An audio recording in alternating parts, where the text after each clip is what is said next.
Good afternoon, guys. As you can see, I'm on my back porch. Why am I on my back porch? That right there. The sun. Because my front porch has no sun on it at the moment. Till around, I don't know even what time it is right now. It's 2 o'clock, so it'll get around 3 or 4. I'll get the sun on the front porch. What is that? And I'll have to get that off. So I'm filming from my back porch, or also known as the catch-all at the moment. So before I get on topic, as you can tell, my where is it at? Deep freezer. You see it.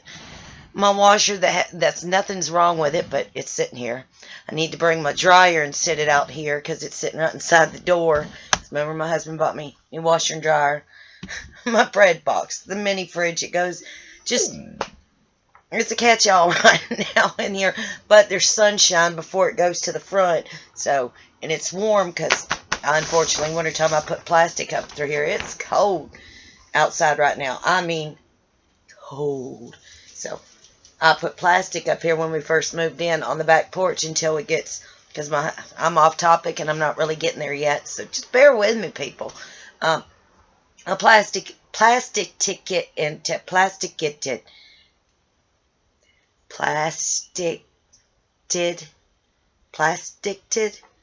I put plastic around this thing because, as you can see, you see the lattice, but my husband's going to close it in and turn it into a full-on pantry for me, so I can, I'm running out of space in my small little 560 square foot home. You know, we downsized, but now I'm having to upsize with all my medications and my drinks and powders and supplements and just too much, and I don't have the cabinet space for all the crap I've got to take, or you know, all that my healthy foods, my stuff I can eat, he can't eat, blah blah blah blah blah. So he's closing this in and turning it into a full-on pantry, and then he's taking off the door into my house and putting a sliding door so it can just slide open and I can come out here, and him and his brother are going to hook the central heating that's in the house.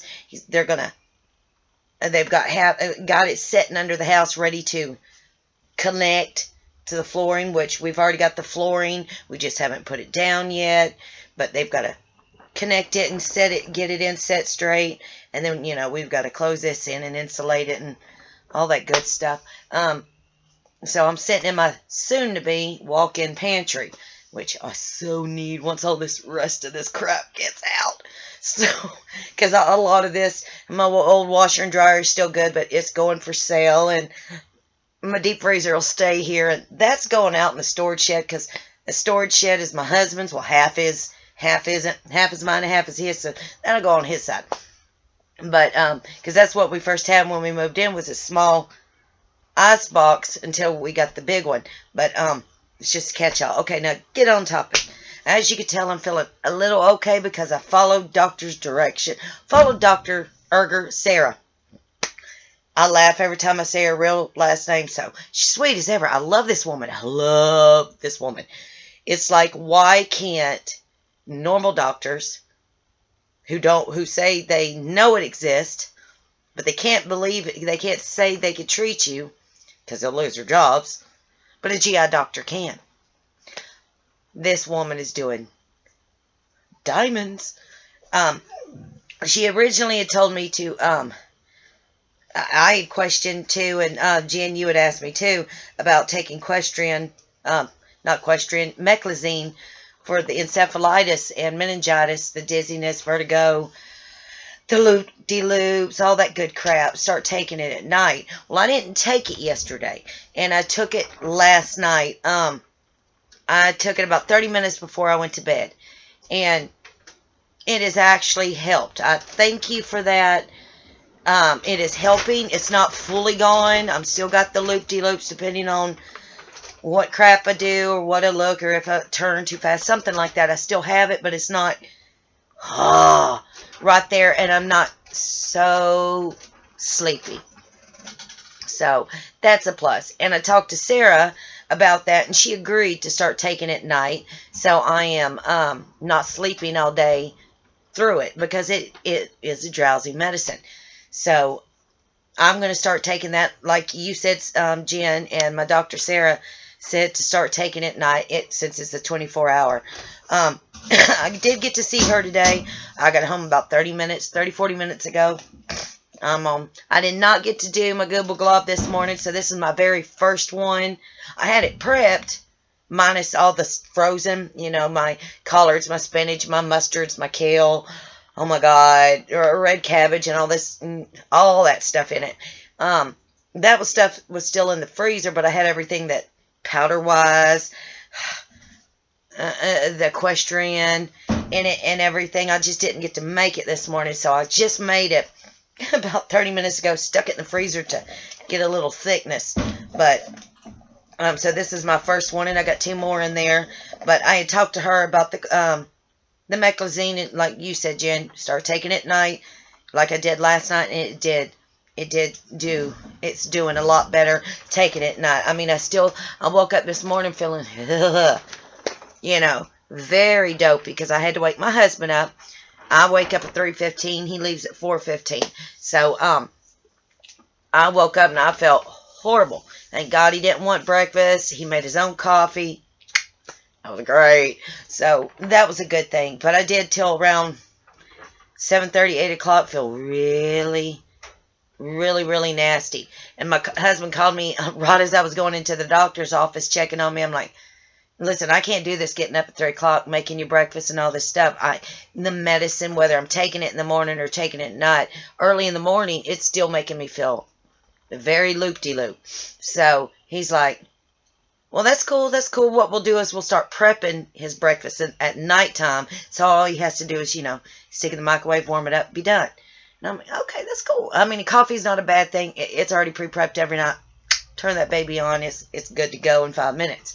So he's making arrangements to make it easier for me, because he's wanting to make his life my life as easy as possible. So his life is as easy as possible. If you understand what I'm saying, married people, because, when you wake up and you're loop-de-loop and drunk, not feeling good and stumbling, you get angry, you get rage, you get frustrated. You turn around and look at them like you become devil incarnate, and there's a thorn in your foot, and you just want to get them gone. So he's trying to make it as easy as possible. And he made a remark last night, because my husband does smoke. And he made a remark, because I cannot stand the smell of cigarette smoke. Cannot stand it in a vehicle. Cannot stand it in a house. Cannot stand it I cannot stand the smell of cigarette smoke. And I'm always, to be honest, here's his ashtray. Still got cigarettes in it. Empty, whatever cigarettes. And this is coming clean on him. And, well, that's rare. And I'm like, what's rare? He's like, usually you've got these things emptied all the time. I'm like, I'm not doing this. I'm not emptying out your ashtray. That's your job. You do it.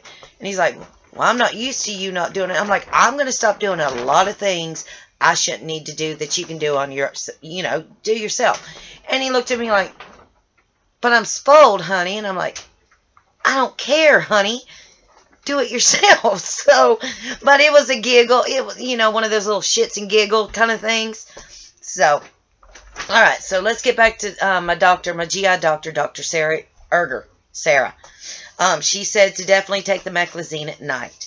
When it comes to the powder, right now I'm only taking a half a scoop, because it comes with a scoop about that big. I'd say it's about that big and no rounder than my thumb right there. So, I take half a scoop right now. Now, starting Monday, she wants me to take a full scoop and do that for a full week. And then so this is my first week, a half scoop. Next week's my second week, take a full scoop. My third week, do a scoop and a half. And I need to every week up it till I get to a total of 3 full scoops a day.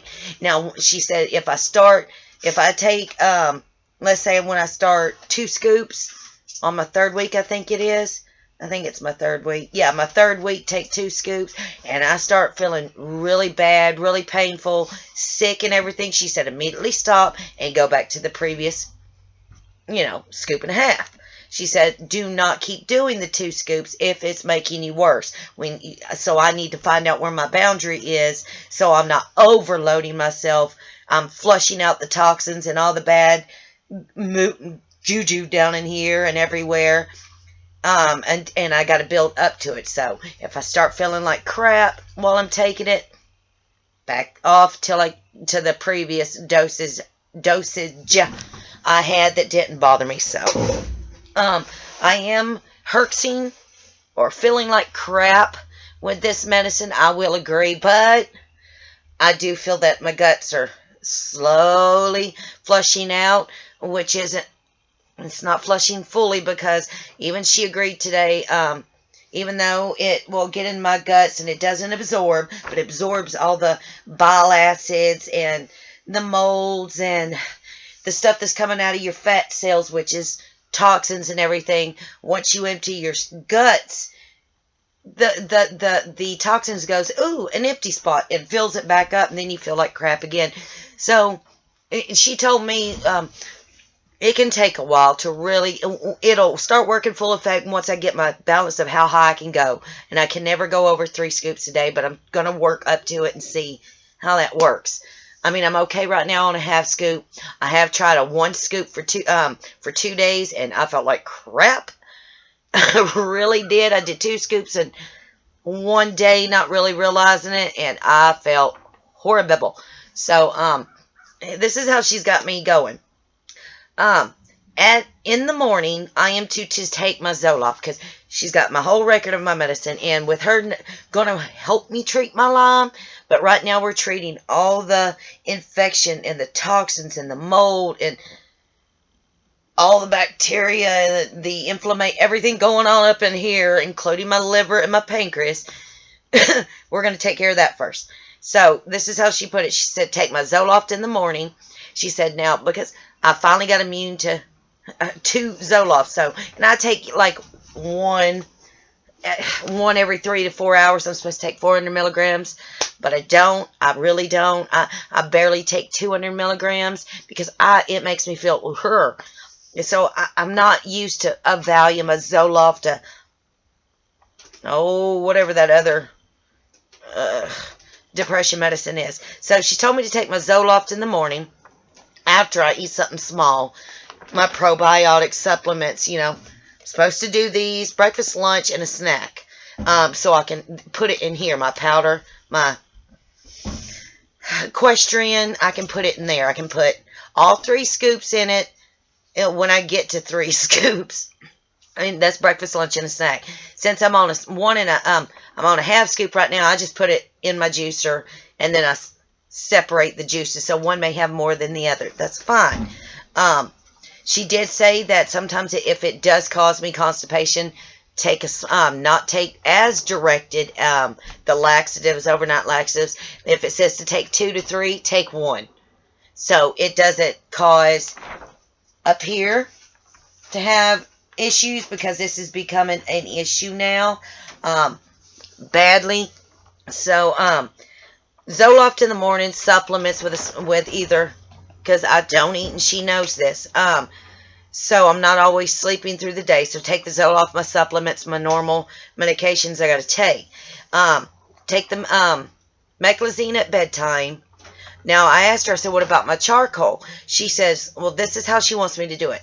On my charcoal, since my charcoal, flushes things out too, and so does the Equestrian. She said, do the Equestrian during the day, but you need to have the Equestrian stopped at least 4 to 5 hours before you go to bed. So I have plenty of empty space between the two, to take my charcoal before I go to bed. So that will help flush it out. And if sometimes I have to use a laxative, take it at the same time as I do the charcoal. If I've went more than 2 days without having any kind of bowel movement, to take a laxative. So also, when it comes to the melatonin, I said, well, I take melatonin because it does detox and flush, metals out of your brain. She told me not to do that right now until I get this normal, because she's when it comes to my liver and my pancreas right now, and I wrote everything down as I was there. I've got it somewhere on here. Like I did, I wrote chicken scratch as we went. My liver and my pancreas right now are not functioning well. She said they are severely sluggish, which I really don't know what sluggish means, but that's what it is. And she told me to, have I ever heard of the medicine called Liver Aid? Which I have. It's a pill, you know, and it helps detox and flush out your liver. She said it also can help flush out the pancreas, even though it just says Liver Aid. But also the Questrin will help. She did guarantee, which I've read up on it too, will help flush the toxins, because, you know, it's got to go through my system. Even though it don't absorb, it will help flush my liver and my pancreas out. So we're having to keep an eye on that. She is wanting to do a laparoscopy. My insurance will pay for it, but she does not want to do it right now. And the reason for that is because of the 2.4 ml, not centimeters, whatever's the 2.4 centimeters. Yeah, it is centimeters. Centimeter mass on my uterus, and she does not want to do a laparoscopy right now because we need to get that dealt with, because that's a pretty good, as she said it, a good size mass, and that's just the length, that's not the width. I'd have to look at the papers in there, and I do know it, as she put it, it has enlarged since last October is when it was found, and nothing was done, and it was an 0.4 centimeters. I mean, whatever that word I just said, centimeters? Yeah, it was an 0.4 centimeters back in October, and now it's a 2.4. So it has grown since October. She is pissed because it just got overlooked, and it is on my uterus. It is touching my ovary, but well, I can't remember if it's left or right, but it is sitting attached to my uterus. So what I do tomorrow, and what is it, because I wrote it down, I am being biopsied April 2nd. It is being biopsied to see if it, to make sure it's not cancerous, and if it is, or even if it isn't, they're going to have to remove it off my uterus, since it is causing female issues down there. But tomorrow I go and I get an ultrasound on it to remeasure it one more time, even though it got measured, what, 3 weeks ago when I had the colonoscopy and endoscopy. They want to remeasure it again. She says it's like measuring a baby. They're going to measure it again. They definitely want it removed, but they want to find out if it's cancerous first. Also tomorrow I get more blood drawn to test my titers, because they can, you know, find certain, most times they can find that you have leukemia through your blood when they run a certain titer test. But they're wanting to run it because when I did the laparoscopy and endoscopy and colonoscopy, they showed that my red blood cells and white cells were whacked out, not including my liver, my platelets, my MCH, and something else. What was it? My lymphocytes was high, so they're wanting to really do another deep, thorough blood test tomorrow, just to test for that. Even though it may come back okay, does not rule out that it's not cancerous, including it did show signs of endometriosis, which can cause cancer. So tomorrow I'm doing that, but I'm doing the biopsy, depending on the blood. The test I get ran tomorrow, it's either going to be biopsied or removed on April 2nd, which is funny because it's the day before my son's 23rd birthday. So, whoopee to me. But either way, they said they want it removed. They do want it completely taken out. So, but they don't want to do a laparoscopy, so they're not up in there just in case, because air spreads cancer, as we all know. I know for a fact that it does. So that's that issue. I'm trying to see what else. Depending on the blood test tomorrow, I want to do a laparoscopy. As far as I had to do the bowel movement, you know, the 6 bowel movement thing. Picked it up Friday, turned it in Monday. The results have not come back, but she is not denying it's not going to show buttloads of co-infections because it showed in my guts inflammation, H. pylori. It showed bacteria and everything in my guts and in my stomach. So she knows it's going to come back with 1, 2, or maybe more infections. We already know H. pylori's up in there again, but I'm not treating it right now till we figure out everything that's going on. She's more concerned about my liver and my pancreas because it goes into flares or contractions, and it contracts to my ribs, which makes them so horribly sore for a couple days. And it literally, I don't feel it go to my back, but I feel it go out where my injury, my worst injury in my back is. It goes out right there, and it's become an ongoing thing. And she says if I end up having them, she says, I told her, I said I have them about 1 or 2 a day. She says I start getting over 2 of these a day, even though I'm not having a bowel movement, no diarrhea, no cause for it. She said if I get more than 2 a day, to immediately call 911 or get myself to the hospital, because it causes me to have panic attacks. Panic attacks are not good for me. Also, they ended up doing my blood pressure, which was great for once, but my oxygen, they couldn't get, you know, you're supposed to have over 90. I couldn't get 90. It kept showing up. My oxygen intake was between 78 and 82. So here I am sitting with a fresh mask, breathing in oxygen till, I did that for about 30 minutes and then 30 minutes later they retested it and I got up to 95 air capacity. They do have notes that my lungs are completely infested with granulomas, which obviously they're enlarging, because they can either harden to cement, but you can still get more granulomas. And with the bronchitis and the walking pneumonia I have, I know there's more now, and it is my lungs are slowly just closing up, where, as they call it, a squeaky breathing. I'm barely getting air through my lungs. So I don't know how I'm going. I really don't when it comes to my lungs. So I still have not got the nebulizer. Yeah, the nebulizer, the handheld nebulizer. I'm not wanting it. I really don't want that. I really, really don't. I mean, I got my inhaler. I rarely use it, even though I need it. I don't really use it. So, but yeah, my bowel movement results have not come back in. As soon as they come in, she's going to immediately call me, and it depends on how severe the co-infections or infections or bacteria is. Come back showing how much it is in my bowel movement. Depends on the next step of what we're going to have to do there. Also, I'm going to have to, even though I don't hardly eat, I am going to have to start, as she said, implementing food, baked, broiled, or boiled. Start with small things like chicken, which, like I said, I can do chicken, but very little pieces, very thinly, smally, shredded, cut up. So, definitely keep the rice. Don't do spicy rice. Do flavored rices. Just do wild rice, organic rice, which I do.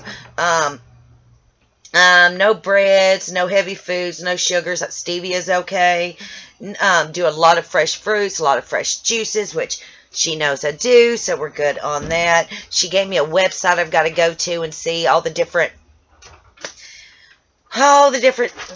dieting ways I can do to help with my gut so I can get it down.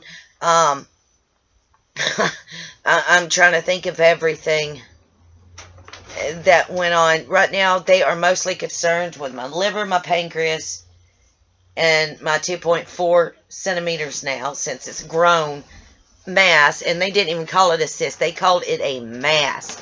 I guess at the beginning it was called a cyst when it was a 0.4 centimeter. It was in my paperwork as cyst. And as of, I think, 2 or 3 weeks ago when I went and they did it and they spotted it and they measured it, now it's referred to not as a cyst but as a mass. So it is growing. I'm not told my husband. He don't know anything. I mean, he's checked on me, but he's not called me since I got home. So, I don't know. What else have I done today since I got home? Since I got home, I've done nothing but make my shake. I haven't even took a sip at it. My straw is clean as ever, which I need to drink on it. I went to my favorite hairstylist, and Zan, that's her name, and she uses all organic, all natural hair colors and stuff. No, this part of my hair is not colored. It's my roots up here, just, right here. That's it. Because, I mean, I've had white hair since I was 17, not realizing it was vitiligo, and that's what caused the premature whiteness. So I do have to go and get just the tops of my head colored. No, I'm not going to shave my head off. So she went and did that. I opted on not getting my hair cut. I mean, I've had so much of it cut off, and it was down to my waist, and now it's just down to here, and I don't really want my hair cut off, but it felt good that I got a good shampoo and coloring and wash. That felt good. I don't know if I'm really gonna get it cut, but I gotta let my husband know to pick up some Liver Aid that was recommended to help, because she also, that's what I forgot. I'm sorry, this is a long video. There's just a lot of information to get out. On my detox tea, she asked me what I was doing. I said I was doing a detox, an overall detox tea, and then just a detox that went just detox straight to your liver. And I told her I did one each a day, and she told me to keep doing those, but in the middle, like when I do let's say I do the liver detox tea in the morning, during the middle of the day, I need to do the Liver Aid, and then in the afternoon do the other detox tea, and then sometimes implement an extra overall detox tea or a liver tea in it. So I need to start doing 3 of the detox teas with the liver. Since I'm doing the Liver Aid medicine and a liver detox tea, I'm going to do 2 overall. So I'm doing an overall liver, pancreas, heart, guts, you name it, detox. So I'm going to make it 2 overall detox teas, 1 detox liver tea with the Liver Aid. So she's doing good.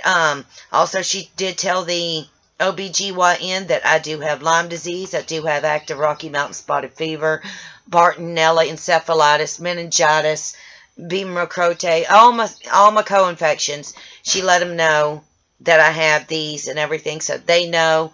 And I'm going to start listening to her. I know I got Dr. Jane Pushpinder. He gives me my normal medicines. He's for my spine and everything. But since they don't want to treat it. But yet he wants to get me better. And they actually wanted to say it was IBS or IBD, which is not the fact, is not the truth. I'm going to listen to Sarah, my GI doctor, and I'm going to follow her, since she seems to know what she's talking about to help.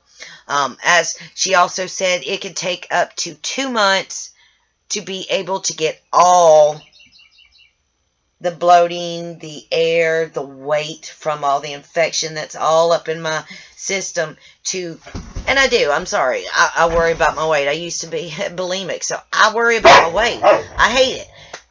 But I even asked her that. I'm like, why am I only drinking these and water and my detox teas, and I'm not eating, but I'm gaining weight? Why did I just gain another 3 pounds this week when last week I was 4 pounds less?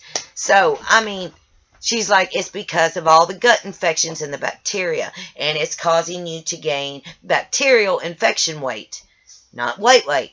So, she said it could take up to 2 months to balance and get back to my normal small weight, but even with, she said, even with the, Demetrius, I can't, oh, bloody hell, I can't remember.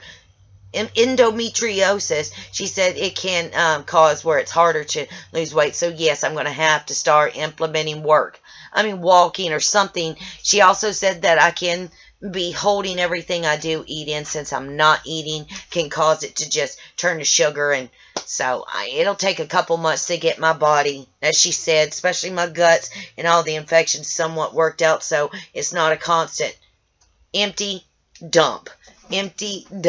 So I'm not feeling good for a day, and then I'm sick because all the bacteria and toxins decide to go, ooh, let's get out of here, and dump in her guts. So she said it's going to take 2 months or more for it to level out. But other than that, guys, we're still waiting on my bowel movement results. I do blood tomorrow. I do an ultrasound tomorrow, and they are definitely going to do, they're talking about a biopsy, but they said even if they did a biopsy, they are wanting to remove now a 2.4 centimeter mass. And that's big. That's 2 centimeters that it's grown since October, November, December, January, February, March. Fix to be April. Almost 6 months, and it's grown 2 centimeters. Well, last month, 5 months. So they're wanting to get it removed, but they're going to take precautions. But other than that, guys, I'm enjoying the sunshine. I'm okay since I took the Meclizine at night, so I'm not feeling loopy-doop all day. Hopefully you had some sunshine, some warmth, because we're finally seeing 60s come tomorrow. Woo! So I'm happy for that, because it's cold outside here, and I mean breezy. But hopefully you found your shimmy, your shake, your sprinkle, your sparkle. Hopefully you found a silver lining today, hung on to it, and fought. My silver lining was, I got my hair washed and this roots colored, and the massage felt so good. And I got a doctor who's actually who's on top of things. So other than that, guys, God bless. Be good. Also, Mike Fives, I just watched your video. Heartbreaking. I cried. I've seen you go through this before. Personally, with me and you doing FaceTime, whatever it is. And my prayers are with you. Hopefully you have someone there that is, hopefully Doreen's with you through this, because it's something you don't need to go through by yourself. So if she's asleep, wake her up, or I'll talk to you if need be. But everybody, please say a prayer for Mike Fives. His Powasins has really done some, got him good today. And I mean, I've personally seen it through FaceTime when me and him talk, because we're open to everything that happens to us and we don't hide it. But as you guys can see, his movements, he didn't hide those. And usually if you'll see him stand like this, it's because he's keeping his movements from not flaring. And I'm glad everybody got to see that. But please say a special prayer to Mike Fives, because yeah, it's not good right now with what he's going through in the Powasins, on top of having Lyme disease, and he's dealing with a Powasins flare. So everybody, please say a prayer for Mike Fives. And if you don't know who it is, go check him out. Subscribe to him. Sorry, Mike, I did cry. And it is heartbreaking. Jen, I'm just now being able to watch your video. My computer or my internet one has just went. So, I'm just now sitting down to watch it, but hopefully you're doing better. God bless you all. And I may check in later. Bye, guys.